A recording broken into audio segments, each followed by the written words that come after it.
Decisão Benfica. Seja muito bem-vindo a mais um episódio aqui na Rádio Observador. O debate entre Rui Costa e João Noronha Lopes teve um pouco de tudo. Foi tenso, contou com acusações, momentos mornos e ainda despiques entre ambos os candidatos. Foi mais de uma hora de frente a frente, a partir do Estádio da Luz, um debate transmitido por 4 canais de televisão. Da falta de títulos à contratação de José Mourinho e ainda o possível regresso de Bernardo Silva ao Benfica. Tudo temas abordados pelos candidatos à presidência do clube. Eu sou José Rafael Lopes. Nos próximos minutos vou estar à conversa com o editor de desporto do Observador, o Bruno Roseiro, com destaque para o debate entre os dois candidatos à presidência do Benfica.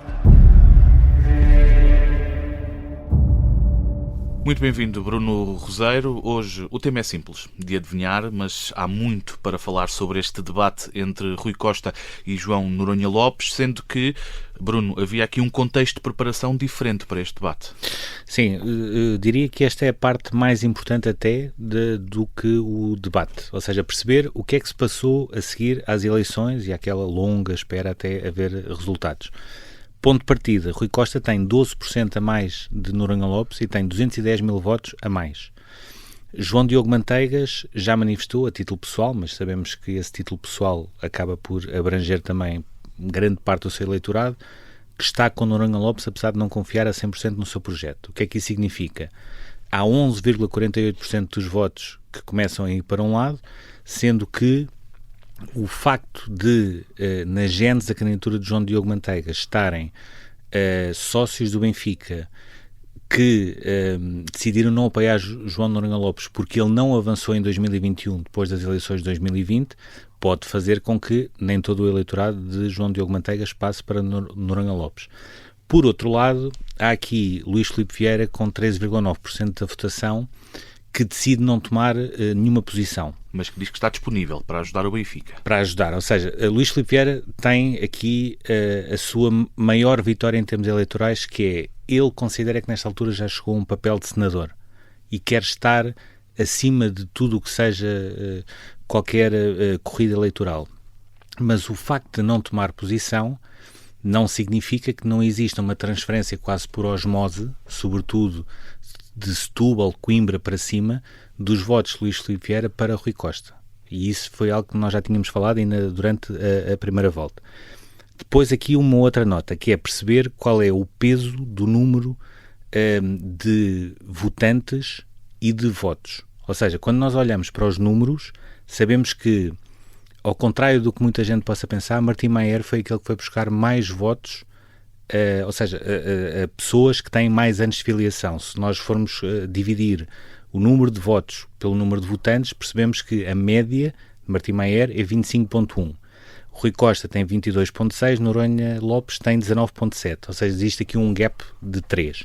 Um eleitorado de sócios mais jovens. Para mais jovens. E quando nós comparamos também Luís Filipe Vieira e João Diogo Manteigas, há aqui uma surpresa. Luís Filipe Vieira foi buscar eleitorado mais novo, ou seja, há ali o segmento dos 10 votos teve muito mais Luís Filipe Vieira do que era previsível, ao passo que João Diogo Manteigas tem o eleitorado mais novo, uma média de 16,6. À luz de tudo isto, João Noronha Lopes só tinha um caminho possível, que era, apesar de ter tido alguma penetração na Zona Norte, e isto aqui são dados que não existem porque o Benfica não os facultou, foram dados que nós fomos apurando, apesar de ter alguma penetração nos sócios com 20 votos na Zona Norte, estava obrigado a entrar no eleitorado dos 50 votos, que representa 17% do universo eleitoral do Benfica. E foi à luz disso que preparou também o debate, ou seja, sabia que não podia ser tão agressivo e não podia criticar Rui Costa de uma forma tão ostensiva como tinha feito no debate da BTV na primeira volta.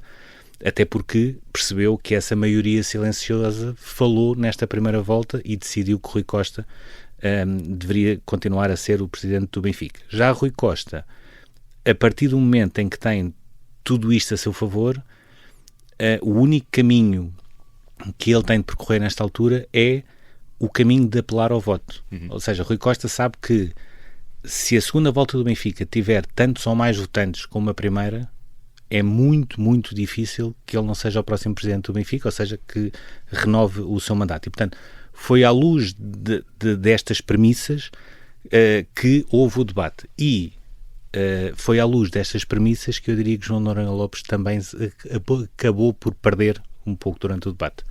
Ou seja, mas podemos considerar uma clara vitória de Rui Costa? Eu tenho algumas dificuldades em falar em vitórias em relação a este debate. Não me parece que exista propriamente uma vitória de alguém. Agora, o Rui Costa foi o mais favorecido por uma razão. Noronha Lopes tinha o objetivo e falhou por completo. E por aí podemos dizer que ele é o vencedor. Mas o debate em si foi muito abaixo daquilo que se esperava, e falar em vencedor diria que é abusivo. É mais... foi um debate que favoreceu ainda mais Rui Costa do que Noronha Lopes. Vamos falar então um pouco sobre esses temas. Vamos primeiro candidato a candidato. Que tema é que, no teu entender, Bruno, Rui Costa mostrou ter mais dominado para este frente a frente? Isto é um bocadinho genérico, mas a grande virtude de Rui Costa é que domina cada vez mais os debates. E isso acaba por fazer a diferença. Ou seja, a forma como Rui Costa já consegue controlar momentos do debate, saber quando é que tem ou não de responder mais ao leito, quando é que tem também de ficar em silêncio. Acabou por deixar Noronha Lopes quase num beco, e Noronha Lopes acabou por perder-se entre o não beliscar muito o Rui Costa por causa dessa maioria silenciosa que ele vai ter obrigatoriamente de entrar se quiser ainda lutar pela vitória na segunda volta. O facto de ter de tentar ir buscar eleitorado de Luís Filipe Vieira, com elogios que estenderam a passadeira para o próprio Rui Costa depois dizer, então, mas agora o Luís Filipe Vieira já é um herói e antigamente já era tão criticado. Ou seja, acabou por estender um bocadinho essa passadeira. E no meio disto tudo, eu diria que o Rui Costa não houve nenhum tema em que fosse surpreendido, conseguiu neutralizar qualquer tipo de ataque ou iniciativa de Noronha Lopes, e, sobretudo, colocou Noronha Lopes demasiadas vezes a dizer eu reitero aquilo que Rui disse. E quando um debate deixa o incumbente numa posição tão confortável que o adversário está obrigado a dizer eu reitero aquilo que o Rui disse e acrescento, etc., é o pior sinal possível, neste caso para Noronha Lopes. E vamos precisamente olhar para esse candidato. O que é que João Noronha Lopes pareceu ter mais dominado na entrada deste debate? Eu parece-me que havia ideias claras, nomeadamente o pescar do olho ao eleitorado de Luís Filipe Vieira, a maneira como fintou aquela declaração de João Diogo Manteigas a dizer eu vou votar Noronha Lopes, mas eu não me revejo a 100% naquilo que é o Benfica de João Noronha Lopes. Agora, teve o problema de andar sempre muito a reboque daquilo que eram as intervenções de Rui Costa, nomeadamente quando Rui Costa diz que Noronha Lopes não queria José Mourinho para treinador. Não existe nenhuma declaração pública de Noronha Lopes a dizer que não queria José Mourinho, antes pelo contrário, foi sempre a dar os parabéns pela opção, a dizer que era um treinador com um grande currículo, a dizer que teria todo o apoio, e até esse facto de Rui Costa atirar isso para cima da mesa e isso passar quase nas entrelinhas como se fosse uma verdade, que não é, mostrou como Rui Costa acaba por sair por cima deste debate e que nesta altura Rui Costa só tem de fazer uma coisa, que é apelar ao voto. Aliás, não é por acaso que ontem já foram enviados para todos os sócios do Benfica SMS a pedir, vamos tentar fazer um último forcing para bater novamente o recorde mundial e para chegar aos 100 mil votantes. Nada é por acaso, e o Rui Costa sabe que quanto mais votantes existirem, mais probabilidades tem de ser presidente do Benfica. Falavas aí de José Mourinho, e a verdade é que a contratação do treinador português por Rui Costa e o facto de ele ser aposta acabou por vir também a debate, foi um dos temas. Mourinho pode ser considerado um trunfo? É uma mais-valia desportiva que neste contexto se torna também obrigatoriamente um trunfo eleitoral. E porquê? José Mourinho é o tipo de treinador que, mal comparado, tem pontos de contacto com o Ruben Amorim, e isso era no Sporting. E porquê? Porque é mais do que um treinador.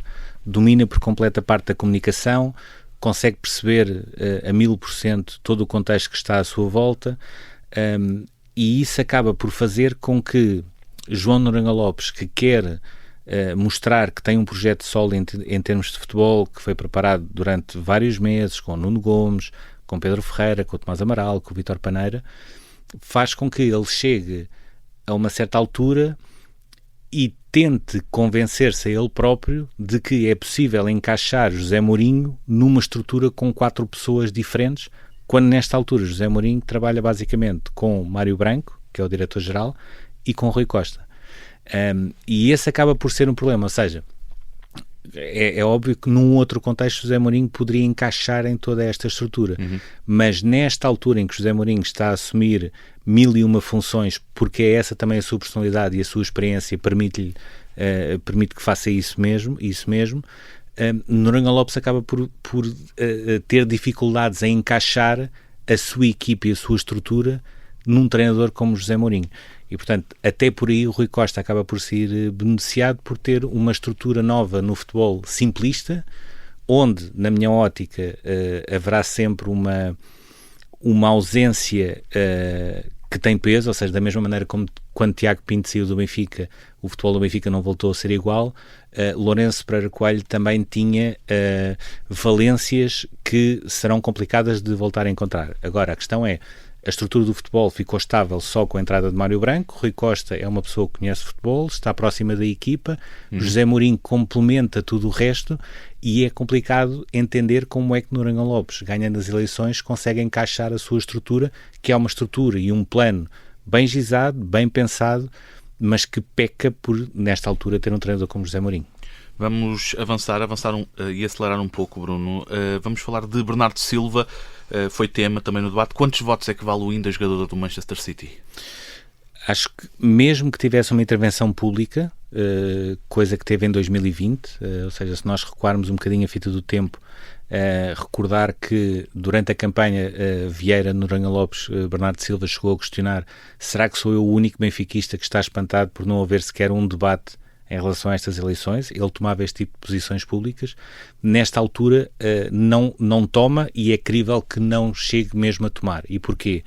Bernardo Silva sabe que inevitavelmente o seu futuro vai passar pelo Benfica, sabe também que nesta altura o Rui Costa é mais do que favorito a ganhar as eleições e, independentemente de conhecer bem Noronha Lopes, gostar de Noronha Lopes e, de certa forma, até se rever nesta ideia de mudança para o Benfica, sabe também que não pode fechar a porta com um apoio declarado a Noronha Lopes. E depois aqui também há um problema, que é quando Noronha Lopes atira para cima da mesa o nome de Bernardo Silva, Rui Costa pode dizer: eu já fui o Bernardo Silva, eu já fui o filho pródigo que, a certa altura da minha carreira, decidi voltar a casa. E, portanto, isso não depende do presidente, depende apenas e só da vontade do próprio jogador. Portanto, até por aí acaba por ficar esvaziado esse possível impacto. Temos ainda de falar da folha com Sporting e Futebol Clube do Porto, que chegou ao debate dos candidatos à presidência do Benfica. João Noronha Lopes utilizou-a para demonstrar a falta de títulos no Benfica, do clube, nos últimos anos.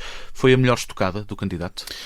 Foi uma... Eu diria que é a melhor por uma razão, é um facto. E contra os factos é complicado encontrar argumentos. E eu até acrescentaria mais: tudo aquilo que está naquela folha acontece num período em que o Futebol Clube do Porto atravessa uma crise que só agora parece estar a começar a ser desanuviada pelo primeiro ano mais a sério de André Vilas Boas. Portanto, o ano passado foi mais um ano zero, e contra um Sporting que entretanto perdeu o Ruben Amorim, e mesmo assim conseguiu continuar a ganhar, e esse era o seu grande desafio. Até nas modalidades, se tirarmos o futsal, que acaba por ganhar o campeonato e acaba por desvirtuar aquilo que seria a lógica, a última temporada do Benfica ficou muito aquém. Portanto, os resultados esportivos é factual, ficaram muito aquém. Agora, a questão é, estes são os mesmos resultados que deram 42% na mesma a Rui Costa. E é por aí que Noronha Lopes acaba por ver esse quadro esvaziado. É que, mesmo perante factos, os benfiquistas encontraram outros argumentos. João Noronha Lopes e Rui Costa procuram agora o apoio dos sócios que não votaram nas respectivas candidaturas e, de certa forma, houve, já falámos aqui de Luís Filipe Vieira, também um pescar de olho, sobretudo de João Noronha Lopes. Quem é que vês a conseguir esse apoio dos sócios que votaram em Luís Filipe Vieira? Daquilo que eu fui falando com várias candidaturas... Esse eleitorado é o fiel da balança? Vai ser, de certa forma, o fiel da balança. Todas as candidaturas têm uma opinião quase unânime, digamos assim, ou seja, haverá muito efeito osmose de votos Vieira para Rui Costa, e Noronha Lopes pode ganhar parte desse eleitorado por uma razão. No início da campanha, Luís Filipe Vieira foi muito duro para Rui Costa, e pessoas que sejam fiéis a Luís Filipe Vieira podem transitar para Noronha Lopes exatamente por essas críticas duras que ele teceu. Agora, mais uma vez, e passando pelas casas do Benfica, falando com os benfiquistas, sobretudo na região norte, que tem um peso grande, até em termos percentuais, na votação, percebe-se claramente que existe Rui Costa e existe Luís Filipe Vieira, e é complicado os outros candidatos entrarem, e por aí Rui Costa sai também em vantagem. Bruno, está na altura então de perceber quem é que ganha votos com isto.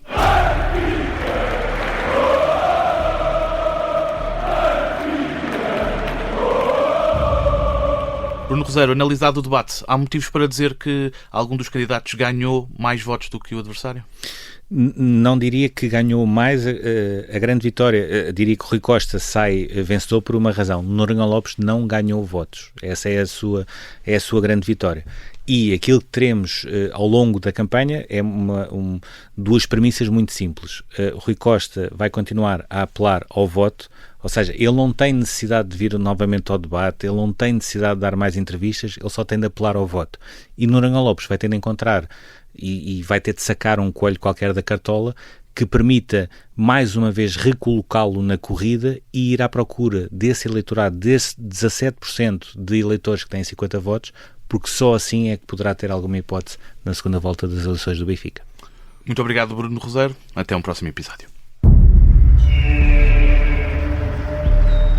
A corrida para a segunda volta do Benfica continua intensa. De 6 candidatos, restam 2 que procuram convencer os benfiquistas de que são o homem certo para liderar o clube. Rui Costa, João Noronha Lopes. Um deles será o próximo presidente do Benfica. A segunda volta das eleições no Clube da Luz está marcada para dia 8 de novembro. Este episódio do Decisão Benfica contou com a participação do editor de desporto do Observador, o Bruno Roseiro. A sonoplastia foi do Bernardo Almeida. Eu sou o José Rafael Lopes. O Decisão Benfica está de regresso na segunda-feira.